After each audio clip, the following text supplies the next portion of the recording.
Hello everyone, एक question है state में आया था, यदि त्रिभुज एक समबाहु त्रिभुज है। समबाहु त्रिभुज त्रिभुज तीन प्रकार के होते हैं, मतलब भुजाओं के आधार पर तीन प्रकार के होते हैं, कोणों के आधार पर तीन प्रकार के होते हैं। भुजाओं के आधार पर नंबर एक होता है समबाहु, जिसकी सारी भुजाएं समान माप की होती हैं। नंबर दो होता है समद्विबाहु, जिसकी दो भुजाएं समान माप की होती हैं। ये बराबर, इसमें ये और ये बराबर। नंबर तीन होता है विषमबाहु, जिसकी सारी भुजाएं ही अलग अलग नाप की होती हैं। कोणों के आधार पर त्रिभुज में तीन कोण होते हैं। कोणों के आधार पर त्रिभुज होता है न्यून कोण त्रिभुज, न्यून कोण त्रिभुज जिसके तीनों कोण न्यून कोण हो। समकोण त्रिभुज, समकोण त्रिभुज जिसका एक कोण समकोण हो, ये परपेंडिकुलर होता है जो सीधा खड़ा हुआ होता है। नंबर तीन होता है अधिक कोण त्रिभुज, जिसका एक कोण अधिक कोण हो। इस प्रकार से बनेगा जो ये अधिक कोण हो जाएगा, ये अधिक कोण त्रिभुज है। तो यहाँ कहा है हमें समबाहु त्रिभुज है। समबाहु है इसका मतलब इसकी तीनों भुजाएं समान माप की हैं। तीनों भुजाएं समान माप की हैं तो तीनों कोण भी समान माप के हैं। तीनों कोण समान है तो x 3x = 180 हो जाता है, तो x = 60। समबाहु त्रिभुज का प्रत्येक कोण 60 डिग्री का होता है। सबसे पहली बात तो ये है समबाहु त्रिभुज का प्रत्येक कोण। फिर तथा AD BC पर लंबवत है। ABC है ना,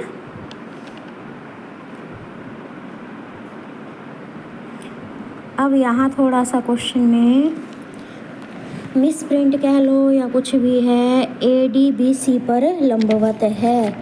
AB और BC आएगा, या तो ये D ना पढ़ के B पढ़ें या फिर B ना पढ़ के D पढ़ें। क्या है, AD BC पर लंबवत है। AD और BC हम अगर ये वाला ले लें, ये A, ये D और ये C ले लें, क्योंकि ये D ऑप्शन में भी D ही है। AD और BC लंबवत है, मतलब ये परपेंडिकुलर है। अब ये समकोण त्रिभुज है, और सारी भुजाएं बराबर तो हैं ही ये सब। तो समकोण त्रिभुज में एक प्रमेय होती है पाइथागोरस प्रमेय। पाइथागोरस प्रमेय या बोधायन प्रमेय भी बोलते हैं इसको, बोधायन प्रमेय। क्या होती है ये प्रमेय? कर्ण का स्क्वायर, कर्ण पे बना वर्ग आधार पे बने वर्ग और लंब पे बने वर्ग के योग के बराबर होता है। अब आधार, कर्ण और ये आपको पता होने चाहिए क्या होते हैं। कर्ण 90 डिग्री के सामने की भुजा क्या होती है? कर्ण होती है, क्योंकि इन्होंने परपेंडिकुलर दिया है ना, लंबवत है, तो ये इसका मतलब ये 90 डिग्री है। 90 डिग्री के सामने की भुजा कर्ण, और जिस पे कोण बना होता है वो होता है आधार, और जो दूसरा लंबवत होता है वो होता है लंब। अब यहाँ पे प्रमेय लगा दो तो ये हो जाएगा AC का स्क्वायर बराबर AD का स्क्वायर प्लस CD का स्क्वायर, या DC लिया है तो DC का ले लो अपने, DC का स्क्वायर। अब हैं ये सब बराबर ही, हमें सारा DC की फॉर्म में लेना है, सारे आंसर DC की फॉर्म में है ना। क्या पूछा है? तो AD स्क्वायर इज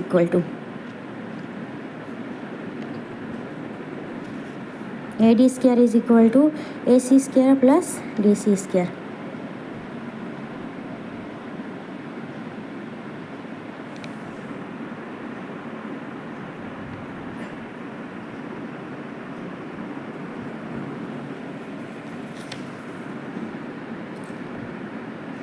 मतलब यही लेना पड़ेगा अपने को। सॉरी, मैंने थोड़ा सा गलत पढ़ लिया क्वेश्चन। हम ABC इसी को लेंगे, ABC ले लिया। अब ये क्या है? ये है D, ये D है।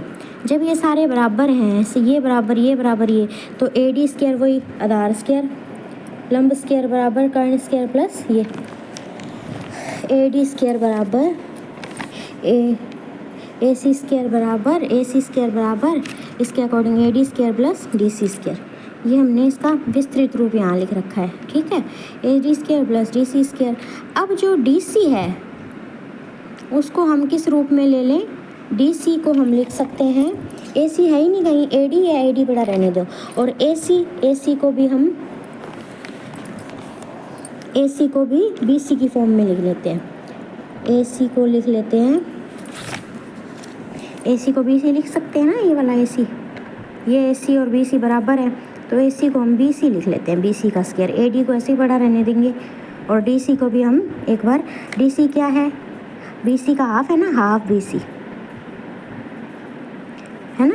B C square, B C को हम डबल डी सी लिख सकते हैं, 2 DC का स्क्वायर ए डी स्क्वायर, इसको डी सी स्क्वायर ही पड़ा रहने दो, डी सी स्क्वायर ही पड़ा रहने दो।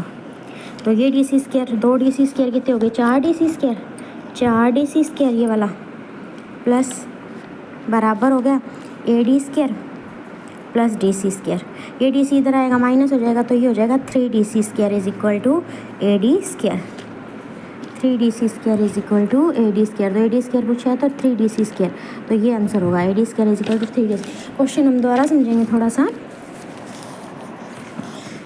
ये देखो, त्रिभुज ABC एक समबाहु त्रिभुज है, त्रिभुज ABC एक समबाहु त्रिभुज है, ए बी सी, डी कोई बिंदु इस प्रकार है कि ए डी बी सी पर लंब है, ठीक है। अब यहाँ पे पाइथागोरस प्रमेय लगा देंगे हम, कर्ण स्क्वायर बराबर आर स्क्वायर प्लस लंब स्क्वायर।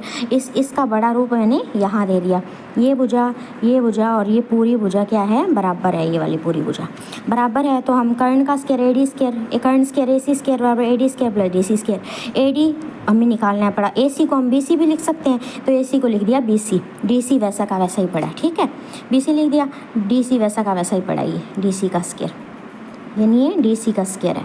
फिर बी सी को हम लिख सकते हैं, बी सी क्या है, देखो बी सी डबल हो जाएगा डी सी का, क्योंकि सामने वाली भुजा से शीर्ष से सामने वाली भुजा पर डाला गया लंब समद्विभाजित करता है भुजा को, अगर तीनों भुजाएं बराबर हैं तो ये क्या हो जाएगा, 2DC स्क्वायर, ये DC स्क्वायर इधर आ जाएगा, ये 4DC स्क्वायर में से 1DC स्क्वायर घट गया, माइनस का हो जाता है इधर आके, तो ये D square is equal to 3DC square. तो ये हमारा आंसर ये हो जाएगा। Thank you.